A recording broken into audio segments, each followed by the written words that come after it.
O menino deve brincar de boneca porque é uma forma dele exercitar essa questão do cuidado, da relação com o outro, né? Isso que as meninas já fazem tão bem.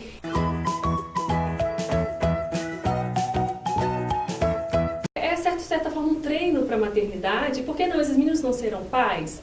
Se eles serão pais, eles obrigatoriamente...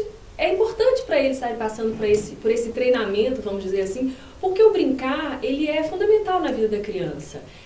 E experimentar esses diversos papéis, essas diversas atividades, elas só tem a acrescentar na personalidade, no desenvolvimento e nesse aprender a conviver. O quanto que as crianças precisam dessa relação mesmo de aprendizado, de cuidado.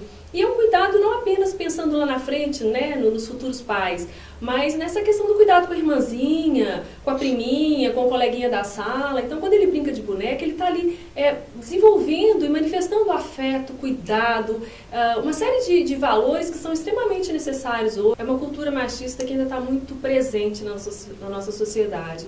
Eu vejo que os pais têm mudado, né? A gente vê uma mudança, mas ela ainda está indo de uma forma muito lenta. A gente precisa criar oportunidades para que esses meninos brinquem mais de boneca e de qualquer tipo de brincadeira. Da mesma forma que a gente está dizendo que os meninos são impedidos muitas vezes de brincar de boneca, as meninas são impedidas de brincar de carrinho, de brinquedos que desafiam e que são igualmente importantes para os dois sexos. Tanto meninos e meninas precisam experimentar todas essas atividades, essas funções, que são extremamente importantes para essa formação desse ser humano integral, esse ser humano que se preocupa com o outro, que tem uma visão sensível com relação ao mundo e às questões. Então, essa questão do brinquedo, da boneca, do carrinho, tem que estar disponível para todos os sexos, para todas as idades, de uma forma livre, sem preconceito. Durante muito tempo, o rosa foi visto como sendo a cor de menina, uma cor delicada, uma cor que tem mais a ver com a personalidade das meninas, e o azul para os meninos. Isso foi cristalizando de certa forma, que a gente hoje se pergunta, mas as cores, elas não têm sexo. Elas podem ser igualmente utilizadas tanto por meninas quanto por meninos. Então isso criou-se na indústria de brinquedos, por exemplo, uma tendência a colocar fogãozinho rosa, carrinho de boneca rosa, as bonecas vêm vestidas com roupinha cor-de-rosa, enquanto que o universo masculino ganhou tons, né, do azul e algumas outras cores. E aí a gente fica se perguntando quanto que isso também não condiciona um consumo setorizado, né? Muitas vezes você tem filhos, meninos e meninas dentro de casa, e você muitas vezes tem que comprar a mesma roupa que perdeu de um irmãozinho, vai usar no outro, porque é rosa, porque é azul. Então, assim, mesmo pais conscientes, a gente ainda vê que eles ainda caem nessas ciladas aí de achar que as cores são separadas para meninos e para as meninas. Eu acho que a gente está mudando, mas a gente ainda tem que caminhar muito. A gente já vê hoje alguns brinquedos em cores neutras nas lojas, a gente vê fogãozinho vermelho, cinza, branco, maquininha de lavar louça, alguns apetrechos que não deveriam ser para meninas, porque tarefas domésticas deveriam ser divididas, né, entre homens e mulheres. E, então eu vejo essa tendência, mas a indústria ainda vem a passos lentos nessa transformação. Eu acho que é muito importante também quando as famílias elas pressionam o mercado. Quantas vezes você já ligou para o serviço de atendimento ao consumidor de uma empresa de brinquedos para dizer, eu gostaria que houvesse um carrinho cor-de-rosa, porque se a minha filha gosta de rosa, não há problema nenhum da menina gostar de rosa. Mas que tenha brinquedos, então, cor-de-rosa, tanto para meninos quanto para meninas, o azul da mesma forma. E, então os pais podem fazer essa pressão, eles podem chegar, podem ligar, podem reclamar. Esse volume de reclamação, ele tem um peso. E quando a gente mostra esse tema na mídia, quando a gente discute isso na escola, nos grupos onde a gente participa de pais, de famílias, a gente está fazendo uma pressão. A gente ainda não entendeu o tamanho da pressão que isso faz, né, que isso repercute na questão da empresa, das indústrias, de brinquedos, de alimentos, de qualquer que seja o setor. A nossa manifestação, ela tem um peso sim.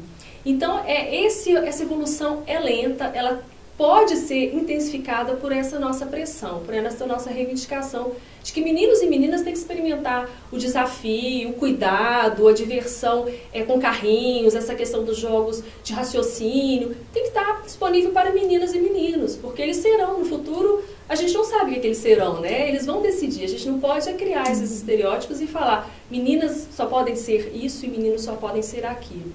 A escola ela tem um papel fundamental nessa mudança, né, desses valores, nessa mudança de comportamento da sociedade.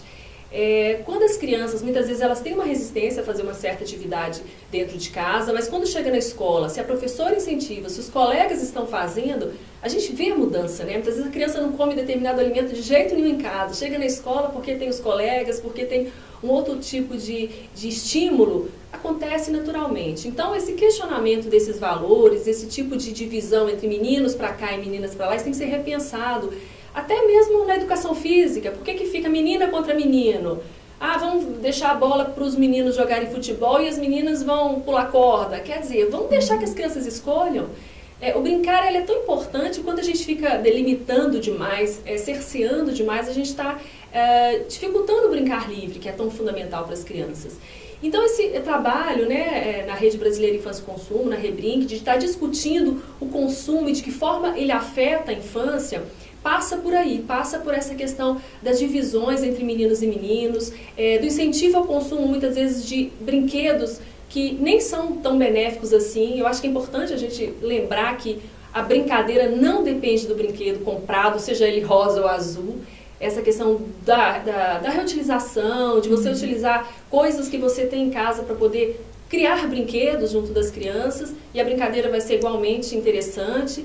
Então esse trabalho de mobilização da sociedade para pensar o consumismo infantil, ele é fundamental. Quanto mais pais, mães se sentirem ativistas da infância, batalhando pela defesa dos direitos da criança, seja na brincadeira, seja na escola, seja nos espaços onde ele convive, melhor.